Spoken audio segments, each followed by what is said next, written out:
Hey, everybody. Welcome back to the Outcomes Rocket. So excited you joined us today.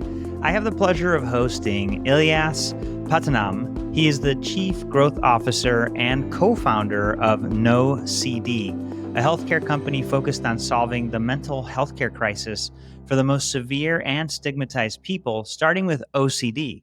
Ilya's role in NOCD is centered on increasing awareness for OCD and helping people who are struggling with it connect to effective, affordable, and convenient treatment at NOCD. Prior to NOCD, Ilyas was a software engineer at Nova Signal and a graduate student at Duke University. Such a pleasure to have you here with us, Ilyas. Thanks for joining us.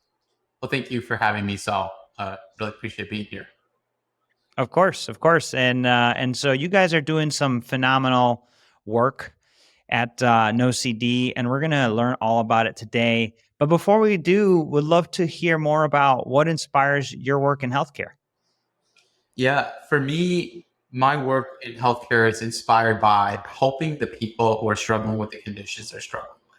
And so in my journey to NOCD, actually, I used to be a graduate student, and I was very fascinated by all these different technologies and tools people were building for people in healthcare.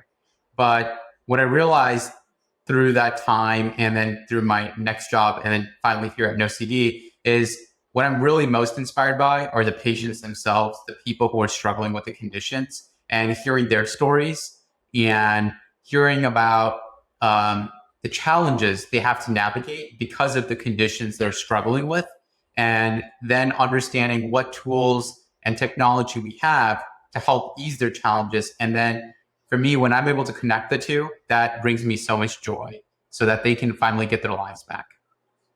That's great, Ilyas. Thank you for that. And it is definitely a big opportunity, especially in mental health. There's certainly a lot of pain, a lot of suffering, and a big need with limited staff. So talk to us about what NOCD does and how you guys are adding value to the ecosystem of healthcare. Yeah. So NOCD is focused on helping people solving the most severe and stigmatized conditions for the mental health community. And we started with OCD. OCD is a condition that affects 1 in 40 people, but over 90% of people remain either misdiagnosed or undiagnosed, unable to get started with care and get started with treatment. When you think about OCD, you think about it as hand washing, or you think about it as straightening your pencils. And this leaves people who are really struggling with OCD left unsure what to do in their life. And so what we're focused on is, one, we're focused on making sure we bring education awareness to what OCD is. And two, when someone understands what OCD is, they can get started with effective treatment. OCD is one of the most treatable, severe, and stigmatized conditions out there. And so there's a form of therapy called exposure and response prevention therapy. And when we connect people to therapists who are specialized in this type of treatment, you can see incredible outcomes. And so what it leads us to is we built this great solution. We have a network of over 400 therapists who are specialized in treating OCD. And we help identify people who are struggling with this condition and get them started with treatment so they can get their lives back. I think that's fantastic. And wow, I didn't know 90% of those affected with OCD are undiagnosed. So there's a huge opportunity here in really identifying those that are struggling, helping them understand what they have, and then connecting them with the resources to take care of themselves. How would you say what you guys do is different or better than what's already out there?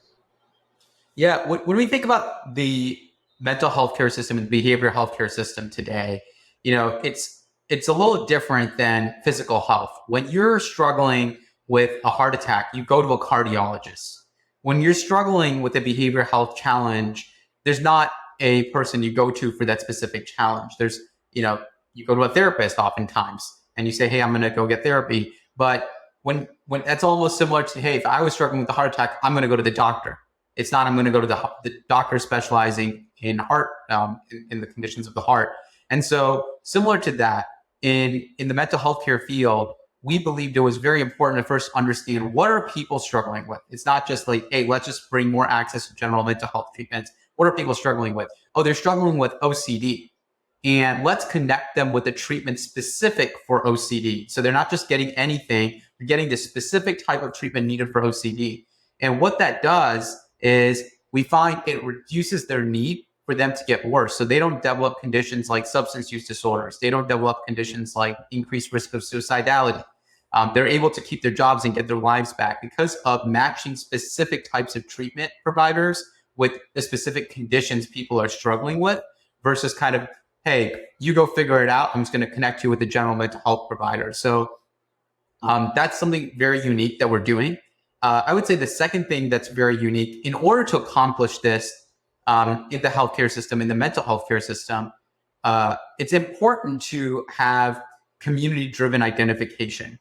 And what does that mean? It means that people struggle today with a mental health condition that their provider may not be able to diagnose because they're too afraid to tell their provider. Unlike a physical healthcare condition, you might go to your doctor and you say, hey, I have pains in my chest. But when you're struggling with something that's very personal to you, that are personal to the thoughts going in your brain, which are personal to every person, you might feel ashamed to tell anyone about it. And in order to do that, we have to give the power to the people who are struggling to be able to understand what it is they're going through. And we use content and community to help people identify what they're going through. So then when they raise their hands and say, hey, you know what, I think I'm going through OCD, then we can say, you know what, there's a solution for that. You can come to NOCD, which provides really specific treatment for that. And you get your life back, and then you tell other people about it. And that helps other people in the community then understand and get better as well. That's fantastic. Yeah, you're really dialing in, and this concept of really, if you niche down, you could serve so much better than if you don't. And so, at the beginning of our interview, you said you guys started with OCD. Have you expanded from that? Great question. So we are currently focused on expanding within the OCD community to other conditions. So when we think about people with OCD, we're focused on the OCD community. So if you have OCD, you may also be struggling with PTSD, general anxiety, depression, hoarding, skin picking, and tics. There's a slew of other conditions you might be struggling with. And so what we've done is we said for the OCD community, we're going to be able to treat other conditions that you may be struggling with. So we're not looking at people as a condition. We're looking at people as part of the community, knowing that, hey, this community requires specific treatment within it. If you have other conditions you're struggling with, we also transfer you to therapists within our clinical network who are specialized in both conditions so you can get your life back. And our hope then is that there are other conditions as well that are stigmatized and misunderstood. And now that we have clinicians who are already specialized in treating that, we can focus on helping other communities as well. It's just a matter of now bring education and awareness to those communities. That's amazing. And, I say it's amazing because it's hard. It's like as entrepreneurs in healthcare, you want to sort of just get out there and do well. And oftentimes you see that there might be an opportunity. Strength and focus is as much about what you do as what you don't do. And so I give you guys a lot of credit for keeping focused on OCD and then the peripheral, conditions surrounding them. If you think about sort of the things that you guys have done as you've built the company over the last years, what would you say is maybe one of the bigger setbacks you've experienced and a big lesson that came from it? A great question. So when we started NOCD was started as a self-help tool, actually. Our goal was for people who are already seeing an OCD specialist, helping them between their sessions, stay accountable. Well, we quickly realized, firstly, that's not really what they were interested in doing. And so then we built a community. And when we built the community, we found great engagement. But we found that we actually learned that people were unable to find an OCD specialist. So they weren't actually able to use the tools that we had built for accountability between sessions and adherence to treatment because they didn't even have an OCD specialist. So then we decided to build almost like a virtual clinic, a network of OCD therapists that can help you get better, and you can use insurance to cover your treatment so it stays affordable. When we built that, we thought, hey, we're going to build this and people are going to come. And this was in 2019, was years ago at this point when I think about it, but Yeah. we built it and people didn't come. And for me, Yeah. that was eye-opening. I was, needless to say, I was very disheartened and confused. And what happened then is we realized when we did a deep dive, is that people didn't know what we did anymore. They didn't know that we provided treatment for OCD. They thought, hey, NOCD was self-help, was a community. And people didn't realize that we built this great product, but they didn't understand what we did. In their head, that's not what we did. And so that's not, even though we were offering the treatment at such an affordable rate, it just the brand didn't resonate with them. So we repositioned the brand and we became Wow. very clear on what we did. And we saw 100% month over month growth for almost 18 months after that. And it taught me it's very important, especially in the healthcare industry where there's so many different things happening, to have extreme clarity for what it is that you do and what is it that you provide to the end user, or in this case, the patient and the members themselves. So when they are struggling, it's very easy for them to know what to do. When you are in a moment of crisis with your health, the last thing you have the bandwidth to really think about is, oh, let me go figure out what is it this person does. You're struggling, your mental health is at an all-time low. You're going to think about who is it that told me what they can help me right now. I'm going to go back to that person. And you want to make sure it's very clear at that moment for them who that is. So that was something that was very eye-opening to me, and I still think about a lot each day. Wow. Yeah, no, that's a great lesson. And I'm sure there's a lot of people listening right now, maybe going through that, because it is common, right? When you make a shift to communicate sort of the direction that you're going. If, for anybody listening that may want a tip that you may have employed there, what would you say your biggest advice in recommunicating a direction was for you? I think my biggest advice is probably to first know what it is you do in like one or two sentences, be able to explain what it is that your company does to others. And in that sentence, it has to be clear what the value is for the consumer themselves, in this case, the patient for NOCD. If it's not clear, then they're not going to be able to know what to do when they're seeing your product.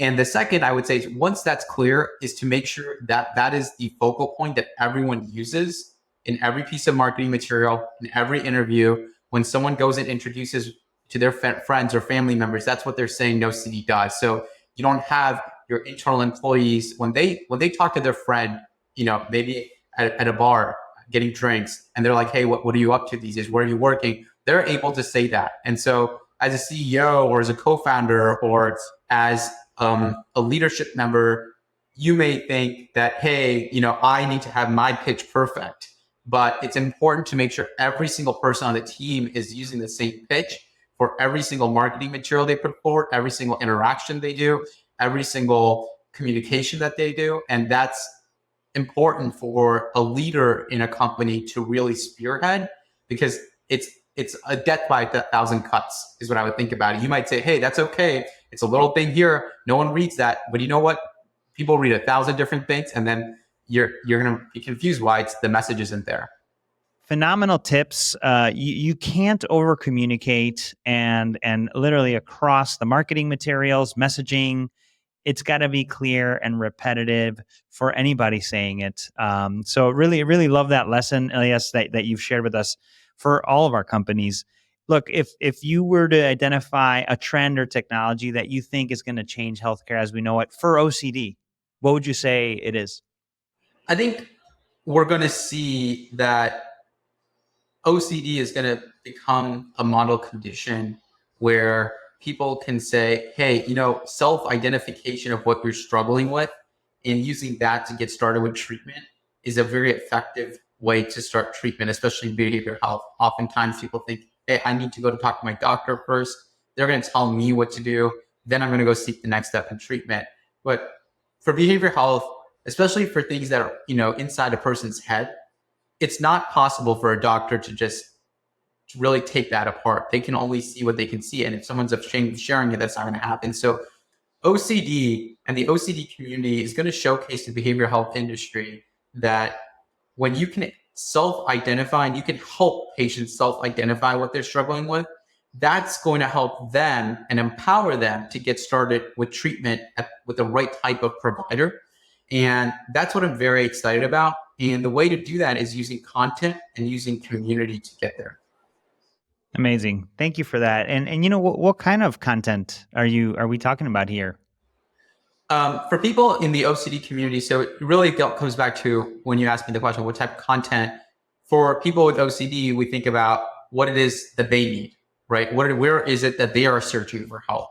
And we have to match our content to where they are. And so OCD is marked by intrusive, unwanted, repetitive thoughts. So think about the things that you love the most. You're going to get negative thoughts about them on repetition for hours a day. And what people do is then they search they engage in behaviors to mitigate the distress from those thoughts. So an example is I might think that I'm going to hurt my parents. I love my parents. And instead of just having happy thoughts about it, I have a negative thought, like I'm going to hurt my parents. What if I actually pick up this knife and accidentally stab them at night? And now this thought is playing in my head. I'm thinking, how can I get this out of my head? And I'm going to start Googling for help. I'm going to start Googling on what it is I can do. I'm going to try to research if I have a knife in my house, is there a chance I might accidentally pick it up and stab my parents? And I'm going to research what that chance is. I'm going to do this for hours. So I'm not going to actually live the life that I want to live. And for people in the OCD community, they spend their time on Google searching for hours. So we write content. One of the places we put content is on Google so that when they're searching, they can get these answers. I love that, man. Thank you so much for that. And really, it's meeting people where they're at. You guys know these people working, living every day with a condition. And so you're meeting them where they're at, where they look for it. Amazing. Look, I wish we had more time today because this is such an interesting topic. And I know that it's hitting home with a lot of our listeners. If anybody listening today is struggling with OCD, maybe they work with populations struggling with it, whether employers or providers or payers. Where would you invite them to learn more about you guys, and what closing thought would you leave them with? Yeah, I would say you can go to nocd.com, or you can email me at ilyas@nocdhelp.com as well if you have any questions. Nocd.com has resources that you can use if you're a provider or if you're just looking to learn more, but you can also get started with treatment there. My closing thought is it's always important in healthcare to stay focused on the people who are struggling and understanding what it is that they need. There's a lot in the healthcare system that people have built, but when building for the people who need it most and focusing on them, that's going to be very rewarding because you're going to help them get better and you're going to help change the system so you can actually help people get better. So that would be my closing thought. Amazing. Stay focused on the people that need it most. Ilyas, such a pleasure to have you with us. It was a true pleasure. Thank you, Saul. I really appreciate your time here, but I also really appreciate the community of listeners looking to learn from each other in healthcare and how we can improve the system for all those who are struggling. So thank you all out there. Yeah, thanks everybody. Appreciate everybody listening, and check out the show notes for ways to get in touch with Ilyas. We'll catch you soon, Ilyas. Appreciate it.